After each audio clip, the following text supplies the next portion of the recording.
ಎಲ್ಲರಿಗೂ ನಮಸ್ಕಾರ.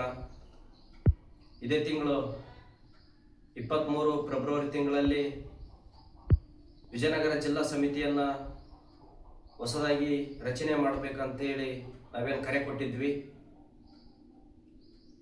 ಜಿಲ್ಲೆಯಾದ್ಯಂತ ಪ್ರತಿಯೊಂದು ತಾಲೂಕಿಂದ ಬಹುದೊಡ್ಡ ಸಂಖ್ಯೆಯಲ್ಲಿ ಬಂದು ಸಮಿತಿಯನ್ನು ರಚನೆ ಮಾಡೋದಕ್ಕೆ ತಾವೆಲ್ಲ ಕಾರಣಭೂತರಾಗಿದ್ರಿ. ಈ ಸಂದರ್ಭದಲ್ಲಿ ಕರ್ನಾಟಕ ರಾಜ್ಯ ರೈತ ಸಂಘದ ರಾಜ್ಯಾಧ್ಯಕ್ಷರಾದ ಬಡಗಲಪುರ ನಾಗೇಂದ್ರ ಸರ್, ಗೌರವ ಅಧ್ಯಕ್ಷರಾದ ಚಾಮರಸ ಮಾಲಿ Patil sir, ಕಾರ್ಯಾಧ್ಯಕ್ಷರಾದ JM Veerasangayya sir, ಮಹಿಳೆ ಘಟಕದ ರಾಜ್ಯಾಧ್ಯಕ್ಷರಾದ ನಾಗರತ್ನಮ್ಮ ವಿ ಪಾಟೀಲ್ ಮೇಡಮ್ ಮತ್ತು ಇನ್ನುಳಿದ ರಾಜ್ಯ ಪದಾಧಿಕಾರಿಗಳು ನೇತೃತ್ವದಲ್ಲಿ ಈ ಕಮಿಟಿಯನ್ನು ರಚನೆ ಮಾಡಲಾಯಿತು. ಈ ವಿಷಯವನ್ನು ಪತ್ರಿಕೆ ಪ್ರಕಟಣೆ ಮೂಲಕ ಪತ್ರಿಕೆ ಮಾಧ್ಯಮದ ಸ್ನೇಹಿತರಿಗೆ ಪತ್ರಿಕೆ ಪ್ರಕಟಣೆ ಮಾಡಲಾಯಿತು.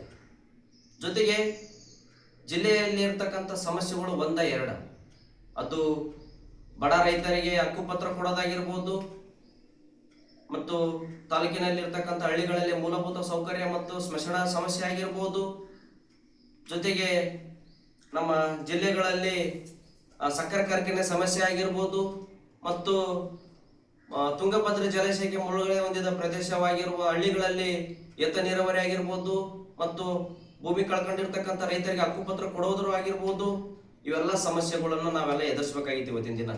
ಜೊತೆಗೆ 35 ವರ್ಷಗಳ ಒಳಗಿರ್ತಕ್ಕಂಥ ಯುವಕರು ಅತಿ ಹೆಚ್ಚು ರೈತ ಸಂಘಕ್ಕೆ ಬರಬೇಕಾಗಿದೆ. ಇವತ್ತಿನ ದಿನ ಧ್ವನಿ ಎತ್ತೋದಕ್ಕೆ ನಾವು ಧ್ವನಿ ಎತ್ತಲೇ ಯಾವ ಕೆಲಸನೂ ಆಗಲ್ಲ, ಯಾವ ಸರ್ಕಾರ ಕೂಡ ಕೆಲಸ ಮಾಡಲ್ಲ.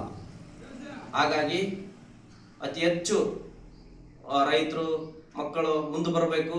ನಾವು ನೀವೆಲ್ಲ ಸೇರಿ ವಿಶ್ವಾಸಕ್ಕೆ ತಗೊಂಡು ಮುಂದಿನ ದಿನಗಳಲ್ಲಿ ಹೋರಾಟ ಮಾಡೋಣ ಅಂತ ಹೇಳಿ ನಾನು ರವಿಕುಮಾರ್ ತಮ್ರಹಳ್ಳಿ, ವಿಜಯನಗರ ಜಿಲ್ಲಾ ಯುವ ಘಟಕದ ಜಿಲ್ಲಾಧ್ಯಕ್ಷ, ಮತ್ತು ನಮ್ಮ ಜೊತೆಗೆ ಪ್ರಧಾನ ಕಾರ್ಯದರ್ಶಿಯಾಗಿ ಸಂಜೀವ